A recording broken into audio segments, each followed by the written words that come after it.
Soleil vert ou Soylent Green, réalisé par Richard Fleischer en 1973, est l'un de ces films dont la réputation dépasse presque l'œuvre elle-même. Tout le monde connaît ou croit connaître la phrase finale Soylent Green is people.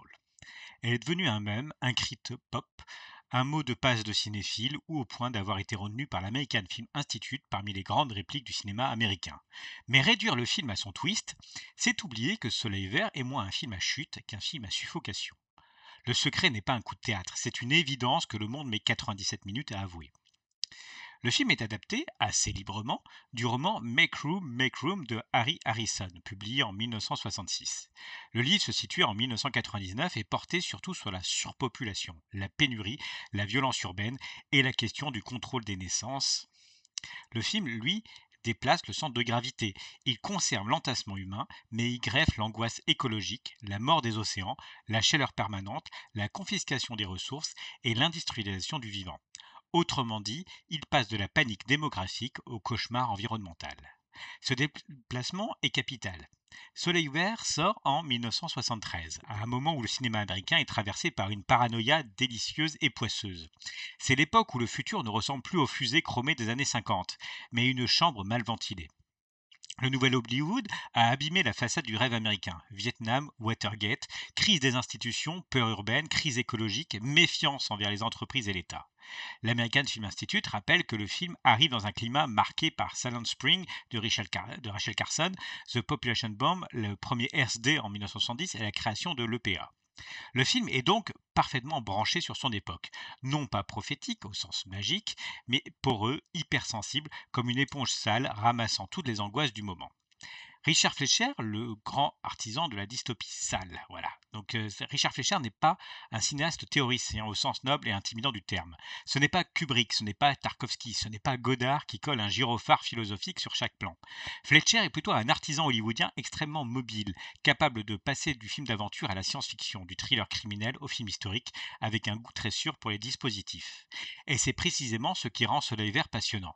Fleischer ne filme pas la fin du monde comme une fresque cosmique, il la filme comme un dossier de police. Le point de départ n'est pas l'humanité va mourir, le point de départ est un homme riche a été assassiné. C'est très fort.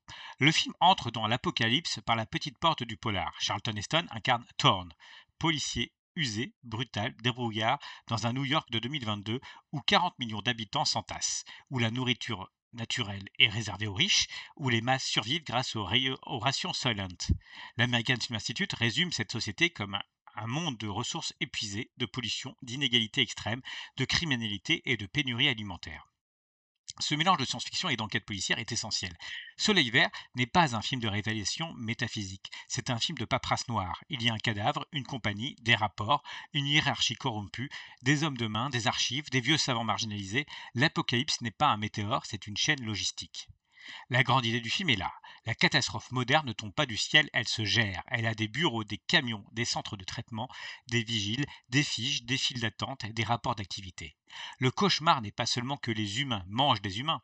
Le cauchemar, c'est que quelqu'un a réussi à faire de cela une filière industrielle. Visuellement, Soleil Vert est un film étouffé, pas spectaculaire au sens où le sera plus tard Blade Runner, avec ses néons, sa pluie, ses fumées baroques. Ici, c'est presque l'inverse. Le futur est moche, beige, jaune, congestionné. On sent les corps avant de voir les décors.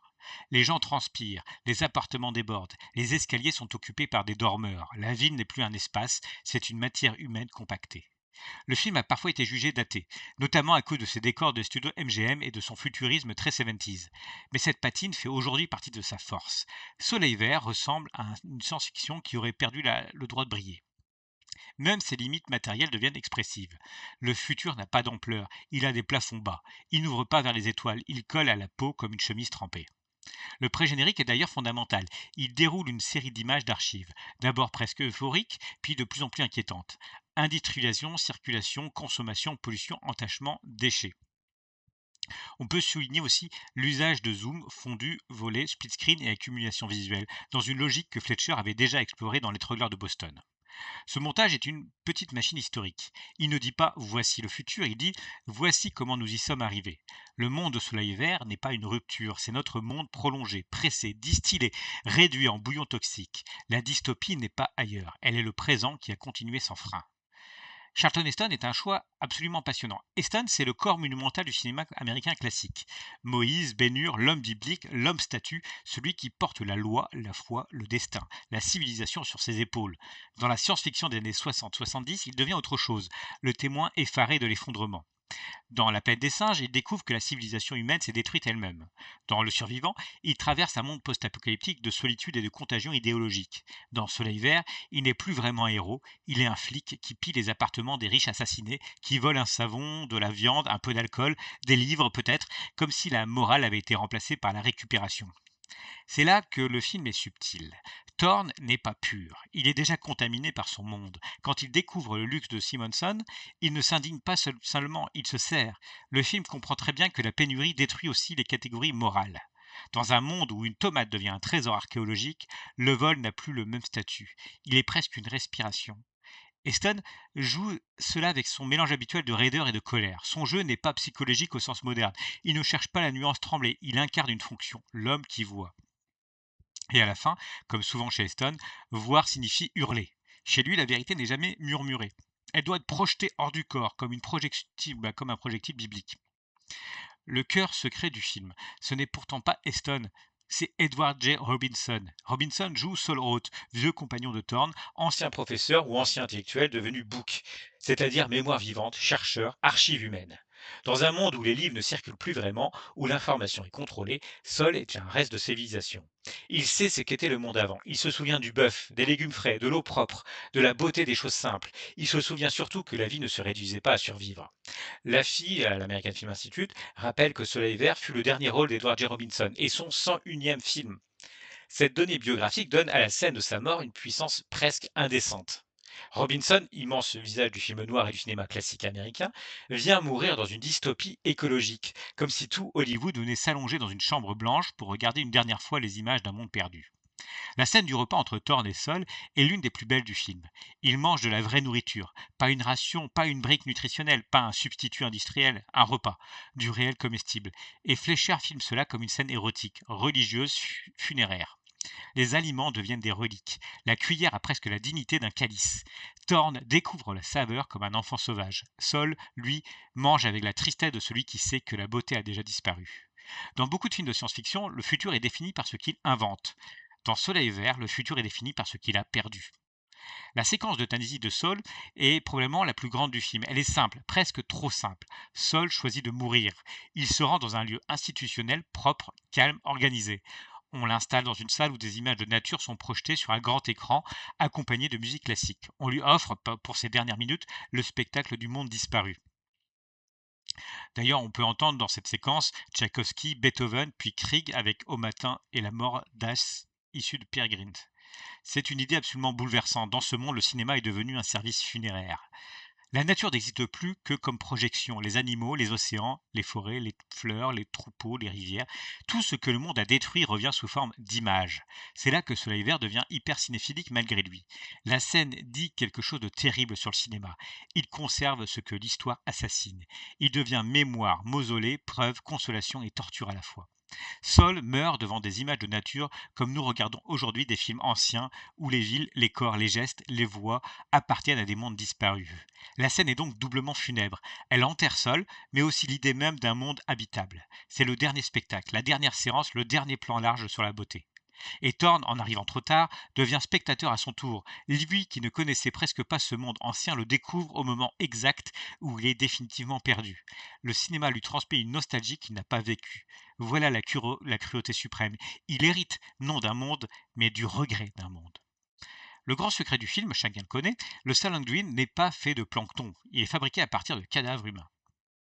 On peut rappeler que Thorne découvre la chaîne reliant les corps euthanasiés aux usines de production alimentaire, tandis que le discours officiel prétend encore que l'aliment vient du plancton. La force du twist est qu'il ne fonctionne pas seulement comme révélation horrifique, il fonctionne comme conclusion économique. Dans un monde où tout manque, où les océans sont morts, où la nourriture naturelle est réservée aux riches, le système finit par trouver la dernière ressource disponible, le corps humain. C'est là que le film devient monstrueusement logique. Le capitalisme terminal ne gaspille rien. Même les morts doivent servir, même le cadavre devient matière première. La mort elle-même est recyclée dans le marché. Le cannibalisme n'est plus tribal, rituel, sauvage. Il est administratif, industriel, aseptisé. Ce n'est pas Cannibal Holocauste, ce n'est pas l'horreur exotique, ce n'est pas la jungle fantasmée, c'est le cannibalisme en blouse, en camion, en plaquettes nutritionnelles. On pense évidemment à Métropolis de Fritz Lang, où les corps ouvriers alimentent symboliquement la machine. Mais Soleil Vert va plus loin dans la littéralité. Ici, les corps alimentent réellement les autres corps. On pense aussi à La Nuit des Morts Vivants de Romero, où la société américaine se découvre anthropophage sous une forme grotesque et politique. Mais chez Romero, les morts mangent les vivants. Chez Fletcher, les vivants mangent les morts sans le savoir, avec l'approbation implicite des structures de pouvoir. Le film annonce aussi, par certains aspects, Dawn of the Dead, Blade Runner, Brasil, Children of Men, Snowpiercer, Wall-E, Mad Max, Les Fils de l'Homme. Tous ces films prolongeront une intuition déjà présente ici. La fin du monde n'est pas forcément un grand incendie. Elle peut être une organisation sociale qui continue à fonctionner après avoir perdu toute justification morale. L'une des images les plus fortes du film reste celle des émeutes alimentaires, dispersées par des véhicules équipés de grandes pelles, qui ramassent littéralement les manifestants comme des déchets. C'est une image presque burlesque au départ, puis rapidement glaçante. On dirait du Chaplin passé dans un broyeur totalitaire. Cette scène est essentielle parce qu'elle condense l'imaginaire politique du film. Le peuple n'est plus gouverné, il est déplacé, il n'est plus convaincu, il est chargé dans des bennes, le pouvoir ne parle plus, il nettoie. La violence de Soleil Vert n'est pas spectaculaire au sens héroïque, elle est fonctionnelle. Les corps gênants sont retirés de l'espace public. La foule affamée devient un problème de voirie. C'est une intuition très forte. La dystopie moderne ne se reconnaît pas seulement à ses prisons ou à ses polices secrètes, mais à sa capacité à transformer la souffrance sociale en problème de gestion urbaine. On pourrait presque dire que Soleil Vert est un film sur la logistique de l'inhumain. Les hommes circulent comme des marchandises, les morts comme des matières premières, les femmes comme du mobilier, les aliments comme des instruments de contrôle. Tout est rangé, classé, distribué, rationné. L'enfer est une chaîne d'approvisionnement. Il faut aussi regarder le film en face. Soleil Vert est passionnant, mais il est politiquement rugueux. Parfois franchement problématique, notamment dans sa représentation des femmes. Shirl, interprétée par Leigh Taylor-Young, est associée au statut de fourniture, littéralement mobilier. Dans l'univers du film, les femmes attachées aux appartements des riches font partie du confort matériel comme le lit, la douche ou l'alcool. Le film dénonce-t-il cette objectification ou la reconduit-il avec complaisance? La réponse est inconfortable, donc intéressante. Il y a bien une dimension critique. Le terme même de mobilier est atroce. Et le film montre une société où les rapports humains sont intégralement marchandisés. Mais Fletcher filme aussi Shirl avec une douceur décorative qui peut donner l'impression que le film profite de ce qu'il prétend dénoncer. C'est l'une des limites du cinéma dystopique des années 70. Il voit très bien la violence économique, écologique, institutionnelle, mais il voit souvent moins clairement la violence patriarcale, ou alors il la transforme en élément d'ambiance. On note d'ailleurs que le film peut être lu aujourd'hui à travers ses angles morts sur le genre, la race, la nostalgie et les privilèges qu'il associe au monde perdu. Mais cette ambiguïté peut nourrir l'exposé. Soleil Vert n'est pas un film pur, c'est un film malade sur un monde malade. Il ne se tient pas au-dessus de son époque, il en porte aussi les tâches. Et parfois les œuvres les plus intéressantes ne sont pas celles qui ont raison sur tout, mais celles qui révèlent aussi ce qu'elles ne savent pas penser. Ce qui distingue Soleil Vert d'autres grands films de science-fiction, c'est son obsession alimentaire. 2001, l'Odyssée de l'espace pense évolution, intelligence, cosmos. La planète des singes pense l'histoire, la civilisation, l'animalité. THX 1138 pense le contrôle social et la dépersonnalisation. Rollerball pense le spectacle comme outil politique. Soleil Vert, lui, pense l'estomac. C'est un film où la question fondamentale n'est pas qui sommes-nous, mais que mangeons-nous? Et derrière, qui mange qui? La nourriture y devient le grand révélateur social. Les riches ont accès à la vraie nourriture, aux fraises, à la viande, aux légumes, à l'eau. Les pauvres ont droit aux substituts. Le repas devient une frontière de classe. Le goût devient un privilège. La mémoire culinaire devient une mémoire politique. C'est là que le film est d'une actualité troublante. Pas parce que 2022 s'est déroulé comme il l'imaginait, mais parce que le film comprend que l'inégalité passe aussi par l'accès aux vivants. Ce que les riches achètent, ce n'est pas seulement du confort, c'est du réel. Des aliments non transformés, de l'espace, du silence, de la fraîcheur, du corps disponible, de la sécurité. Le luxe suprême de Soleil Vert, ce n'est pas une fusée ou une voiture volante, c'est une fraise. La science-fiction atteint ici une forme de trivialité géniale. Fleischer ne demande pas «Et si l'homme rencontrait des extraterrestres?» Il demande «Et si une salade devenait un objet mythologique?» On peut lire Soleil Vert comme un film noir écologique. Thorne est un détective dur, moralement abîmé, avançant dans un monde corrompu. Le meurtre initial ressemble à un MacGuffin noir classique. Un puissant assassiné, des secrets industriels, des hommes de main, une femme liée aux morts, une enquête qui remonte jusqu'aux structures du pouvoir.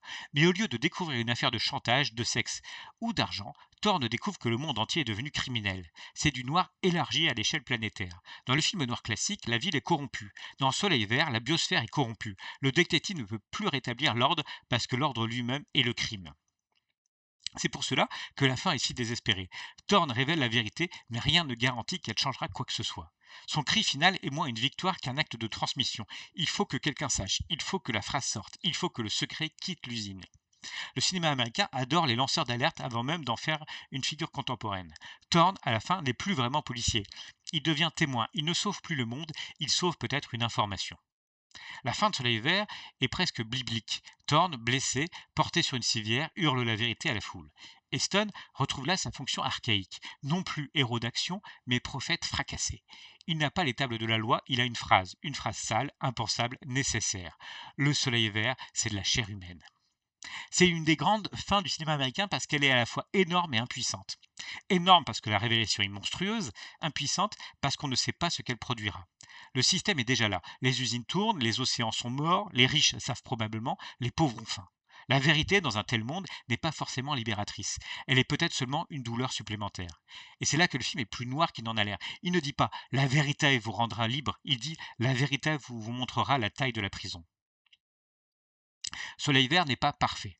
Il est parfois raide, parfois démonstratif, parfois daté dans ses décors, ses rapports homme-femme, sa vision sociale, mais il y a quelque chose que beaucoup de films plus élégants n'ont pas, une idée centrale absolument indestructible.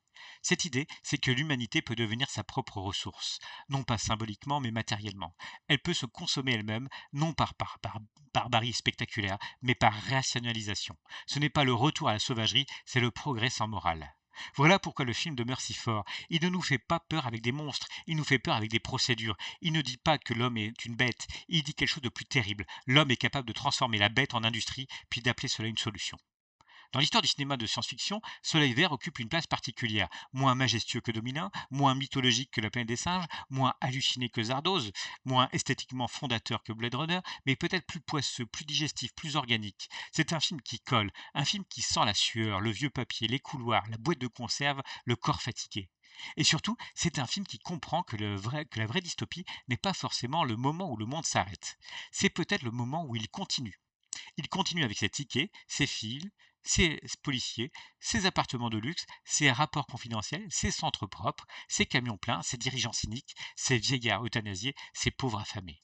Il continue, mais il a changé de nourriture. Et le cinéma, dans un dernier geste sublime, nous oblige à regarder l'étiquette.